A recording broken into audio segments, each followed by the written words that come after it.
Պարոն նախարար, խնդրում եմ մի գնացեք։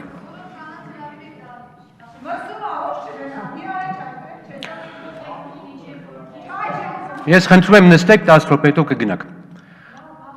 Ուրեմն ես ներկայացնում եմ պարոն նախարար եւ փոխնախարար, որ ձեր արգումենտները, որ դուք այստեղ ուզում եք համոզել, շատ թույլ են։ Ձեր ոչ խոսքն է համոզիչ, ոչ արգումենտները։ Եվ որպեսզի չստացվի, որ ես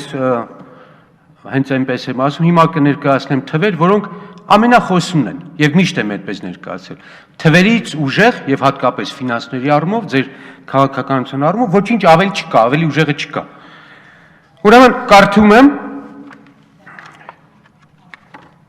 ձեր նախարարության 2009 թվականի հետաքրքիր մեջբերում եմ անելու մի հատ հաշվետվություն։ 2009 թվականի արդյունքներով կվատթարանա համախառն ներքի արդյունքի նկատմամբ արտաքին պարտքի հարաբերակցության ցուցանիշը։ Այն կկազմի համախառն ներքին արդյունքի 36%-ը։ Սա վատագույն պրոգնոզն է, որը արձանագրվել է օրենքի մեջ, բյուջեի ուղերձի մեջ։ Եվ համեմատվում է այն 2008 թվականի հետ, երբ տեղի է ունեցել իշխանափոխություն։ Այն կազմել է համախառն ներքին արդյունքի 13.2%-ը։ Ինչ է ստացվում։ 2008 թվականին Հայաստանի արտաքին պարտքը, պետական պարտքը եղել է $1.5 միլիարդ։ 13 թվականին 2.6 անգամ ավելացել է, ընդ որում ամենամեծ տոկոս ավելացման եղել է հենց նշածս 2009 թվականին, ամենամեծ պարտքերը մենք վերցրել ենք այդ ժամանակ, $1 միլիարդ մի տարվա մեջ։ Երբ կրկնում եմ, դրանից առաջ են ամբողջ տարիները միասին եղել ընդամենը $1.5 միլիարդ։ Համեմատություն տեսնում եք ինչ թռիչք է մեր իշխանությունը իրականացնել։ 2013 թվականին կազմել է $4 միլիարդ, արդեն թռիչք էր, բայց 4 միլիարդ, որը կազմել 36%։ Հիմա դրանից հետո այս խոստովանված վատ թռիչքից հետո ներկայացնում եմ ձեզ հաջորդ թվերը։ Ուրեմն 2015 թվականի, այս էլ ձեր տպած պաշտոնական տեղեկագիրն է, կարդում եմ ճշգրիտ թվերը, որ ոչ մեկը հակառակ իմ ասածին բան չասեք, էլի։ 2015 թվականի դեկտեմբեր 31-ը մենք դժգոհությամբ այստեղ նույն ձևի ձեզնից առաջ նստած էր մյուս նախարարը, մյուս վարչապետը, դրանից առաջ մյուսը, մեր պարտքը կազմեց $5 միլիարդ։ Եւ այս տարվա մեջ, չէ, նախորդ այդ $5 միլիարդ որ կազմեցինք, մեր պարտքերը ավելացել էր $636 միլիոն։ Այսինքն տարեկան այն ռեկորդը չենք խփել, բայց $630 միլիոն էլ 15-ին ավելացինք։ Հիմա եւ ընդ որում ձեր իսկ օրենքով 15 թվականի բյուջեի մասին օրենքով նախատեսված էր 41%, որ համախառն ներքին արդյունքի համեմատությամբ մեր պարտքը պետք է կազմեր 41%։ Այնինչ դինամիկան նայեք, պարոն նախարար, 49% կազմեց։ Այս 15 թիվը փակեցինք սրանով։ Այսինքն 8%-ի կներեք բարի համար, պրաշոտ կար, սխալ հաշվարկ կար։ Եկանք հիմա այս տարի։ Այս տարվա սկիզբը 5 միլիարդ էր մեր պարտքը։ Հիմա դուք բերում եք եւ դարձնում եք 5.9 միլիարդ, արդեն 6 միլիարդ, այն ժամանակ ասում եք սա հեռու է, չենք մոտենալու, եւ $800 միլիոն մենակ այս տարի։ $800 միլիոն մենակ մեկ ավելացնում ենք պարտքերը եւ ընդ որում թիվը որ ձեզ հարցրեցի, սպասարկումը հիմա կազմում է $300 միլիոն, պարտք սպասարկում, մարում եւ սպասարկում միասին։ Եվ 20 թվականին վախենում եք այս թվերը ասեք, այդ թիվը կազմելու է $900 միլիոն այս հաշվարկով, այսինքն ըստ պարտավորությունների, ըստ տոկոսի մարման ժամանակացույցի $900 միլիոն, որը կազմելու է, եթե մեր բյուջեն չավելանա, 30% բյուջեի։ Սա է մեր տնտեսական քաղաքականությունը։ Այսինքն մեր բյուջեի 1/3-ը Հայաստանի Հանրապետության բոլոր քաղաքացիների հարկերի հաշվին հավաքած բյուջեի 1/3-ը գնալու է միայն արտաքին պետական պարտքի մարմանը։ Այս է մեր քաղաքականությունը։ Ես որ հարցնում եմ ձեզ,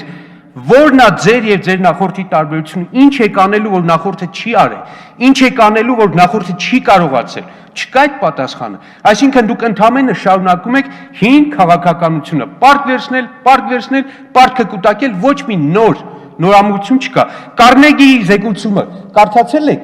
այս մեր վերջին տարիների գնահատականը հետևյալն է. մենաշնորհները, կոռուպցիայի բարձր մակարդակը, թույլ արդարադատությունը, ոչ թափանցիկ քաղաքականությունը եւ պատերազմի շարունակական վտանգը ստիպում են մարդկանց հեռանալ երկրից։ Այս վիճակով ո՞նց եք փակելու այս 6 միլիարդը։ Չունեք ճանապարհը, դեղատոմսը չունեք։ Եվ ձեզ մեղադրանք հենց սրա մեջ է։ Պարտք վերցնելը 100 անգամ ասել եմ, երբեք վատ չի, եթե չես ասում ոնց ես պարտքը փակելու։ Դուք երկրորդ մասը չեք ասում, պարտքը փակելու ճանապարհ չունեք, ուղղակի չունեք։ Եվ հիմա մի հատ օրինակ ասեմ, որ ձեր քաղաքականության մեջ 0 փոփոխություն է աշխատելու եւ փող բերելու։ Մեր բանկերում, ճիշտ եմ ասում, կա 2 տրիլիոն ավանդ, 4 միլիարդ դոլար։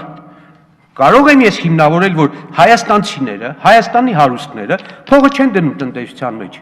արտադրության մեջ չեն դնում, բիզնեսի մեջ չեն դնում, որտեղ վախենում են։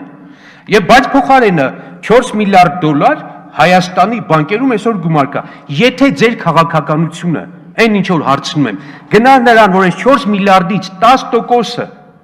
20%-ը գար արտադրություն, գար բիզնես, գար առևտուր, գար չգիտեմ, վստահել ինչ որտեղ որտեղ փող կբերեր, մեր տնտեսությունը թափ կառներ, ինչ որ տեղից կշարժվեր։ Այսինքն մենք չենք ապրում այն իրավիճակում, այն տնտեսական համակարգում եւ մթնոլորտում, որտեղ Հայաստանի հարուստը իր փողը ոչ թե բանկում է պահում 5-6% շահույթով, այլ դնում է արտադրության մեջ 20% շահույթի ակնկալիքով։ Սա է ձեր քաղաքականության արդյունքը, եւ ձեր կառավարությունը նախորդից միշտ ասում է, ոչինչով չտարբերվեց,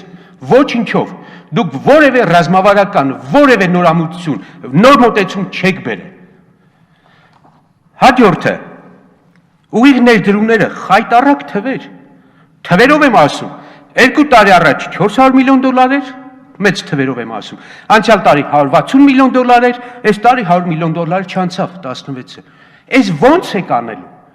Այս տնտեսական թվերով, այս արագընթաց գահավիժումով դուք ո՞նց եք փակելու այդ 6 միլիարդը։ Չեք կարա փակեք, ակնհայտ չի, եւ ում չի հայտնի, որ դուք բյուջե բերելով ընդհանրապես փակում եք այն ծակերը, որը չեք կարողանում փակել մեր իսկ հարկատուների գումարներով։ 100 միլիարդի չհավաքագրումը նշանակում է, որ դուք դեֆոլտի ճանապարհին եք, եւ այս գումարների 170 միլիոնի բերելը դա մի մասը բյուջե նշանակում է աշխատավարձ եք փակելու։ Այս է ամբողջ իրականությունը, ասում ենք չունենք բիզնես միջավայր, որը սպասարկելու է վարկերի, պարտքերի մարումը, չունենք այդ միջավայրը, եւ ակնհայտ է, եւ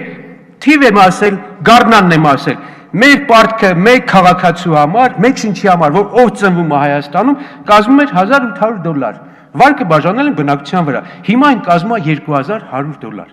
այսինքն 6-7 ամսվա մեջ Հայաստանի յուրաքանչյուր քաղաքացուս պարտքը միջինացված չափով կա $300 ավելացել, այսինքն Հայաստանում ծնված ցանկացած քաղաքացի արդեն այս պարտքը վզին է ծնում։ Եվ դրան գումարած, քանի որ խայտարակ վիճակը արտագաղթի առումով, այս թվերը, քանի որ բնակչության թիվը պակասում է, այս բեռը ծանրանում է։ Ես դες հիմա կարդում եմ մի հատ սարսափելի թիվ։ Հայաստանը աշխարհում գրավեց 3-րդ տեղը արտագաղթի չափերով։ 3 երկիր կա առաջի երակի մեջ, 3-ն էլ պատերազմական, ընդ որում սա շատ կարևոր է, հասկացողները կհասկանան ես ինչ եմ ասում։ Սիրիան 22% իր բնակչության արտագաղթել, Հերցեգովինա, Բոսնիա-Հերցեգովինա 30% եւ Հայաստանը 25%։ Նույն թիվը Կարնեգի հիմնադրամը նշել է, որ 2016 թվականի Հայաստանի բնակչության 24%-ը ապրել է Հայաստանից դուրս։ Հայաստանի բնակչության ամեն 4-ից 1-ը արտագաղթել է օֆիցիալ եւ հիմա էլ 16 թվականին Հայաստանի բնակչության ամեն 4-ից 1-ը ապրում է Հայաստանից դուրս։ Ասածս որն է, եթե մարդը արտադրողը, հարկ տվողը Հայաստանից դուրս է եւ անընդհատ շարունակում է դուրս գնալ, դուք ո՞նց եք այս բյուջեն հավաքելու, աճ ցույց տալու, այդ աճի հաշվին փակելու են վարկերը այն $900 միլիոն, որի մասին ասեցի։ Սա միշտ ասել եմ,